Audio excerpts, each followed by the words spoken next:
Well, good morning, folks. 5 o'clock Monday morning, April 10th. I wanted to show you guys a recap, not a recap, a later in the day. I went out and the rain, had been going for some time there. Never really hard, just a really strong drizzle type. But nonetheless, I went out there to check on everything's later, and they were pretty high water level. So I recorded it, and I thought I'd share that with you. If you've watched the previous one about our water features, then this would be later in that day, that same day, and the swales in the pond and everything are much more full. So let me go ahead and I'll play that video. It's about 8 minutes long, 8.5 minutes long or so. So here we go. So it's later in the day, and the rain continues, but I wanted to show you, before it was a mild rain event still, now it's getting to be more like a healthy amount of rain. But can you just imagine this water would have escaped and ran down the hill by now? Same thing with this swale,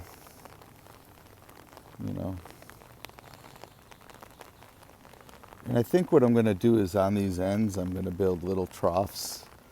So as it spills out, it can run through the trough.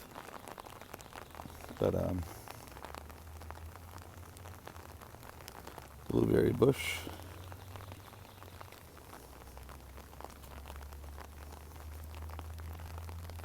Yep. Raspberries, I believe. So I thought there was a third one she planted somewhere, but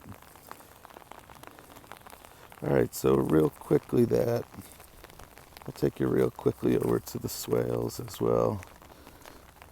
I'll try to do this in like 5 minutes. No interruptions. Hey, chickens. Yeah, some of you chickies look rough out in this rain, mud. Are you poopy bottom chicken? No, you're not.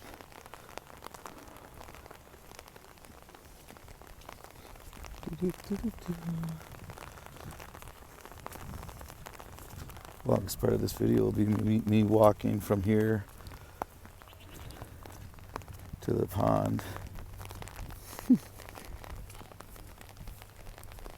So the swales these are the hugelkultur mounds, and similar principle. The water collects here, and these mounds then suck it up over the course of, days, weeks, even months. Through the winter months, it's almost always standing water here. And inside those mounds, as you remember, is wood. The wood gets very spongy. So these are working well. And again, it slows down the water. It's not just racing away across the landscape. It's stopping somewhere. It's doing some work. It's getting an opportunity to settle into the ground. And I think you'd be surprised when you see the pond area. It really fills up. There's so much surface area that drains into it.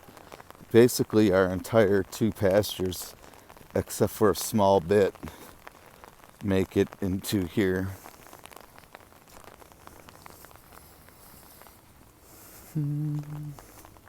So it's long ago gone over its banks, which is fine. It just I'll make it a little bigger this year, you know. But it's a good deal of water held up here and stored for us. Yeah, I'll do some work down here. I'm going to fix up that berm and raise it. This was under construction when winter came, so I just kind of left it. But I was extending the berm down. I might even push it back and down. But, I mean, it really looks, I love it when it fills up like this.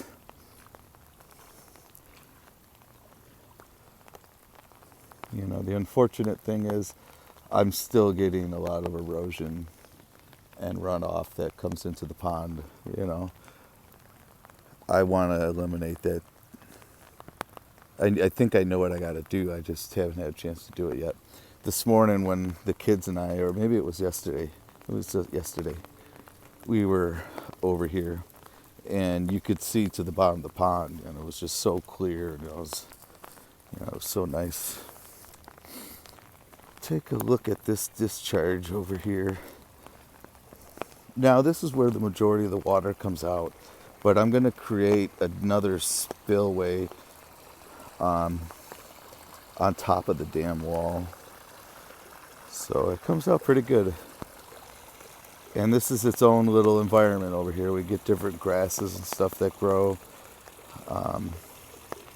Like I said, frogs and salamanders seem to really like it. The animals love it because it's flowing. But this goes down the ditch and then underneath the driveway, as you remember. We'll take a quick glimpse at this, but I think we'll go around to the other side because it's pretty high on the other side.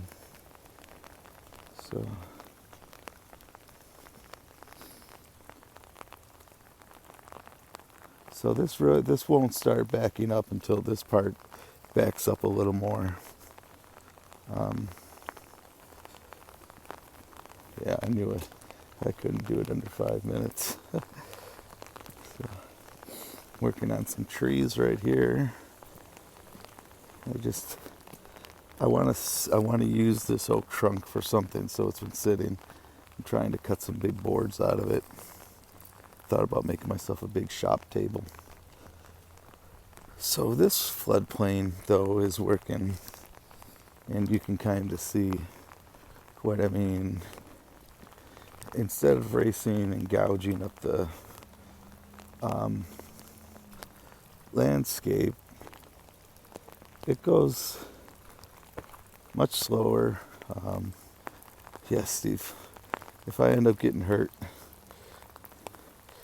So it ended up going much slower and taking its time.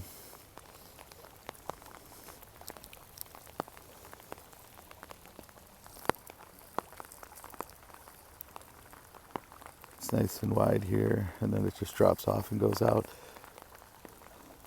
So I think the water's being deviated right now by the tree trunk. Yeah.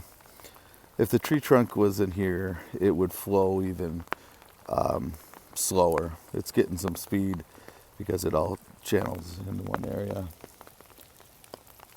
But, you know, if it ever does back up down there and manage to get up the hill to back this up more, I have plenty of room for it to just overflow into this area. So, well, that's that. Like I said, I just wanted to give you a second glimpse of, you know, the swales and whatnot now that they're full of water. So I'm going to go back into the shop and get dry.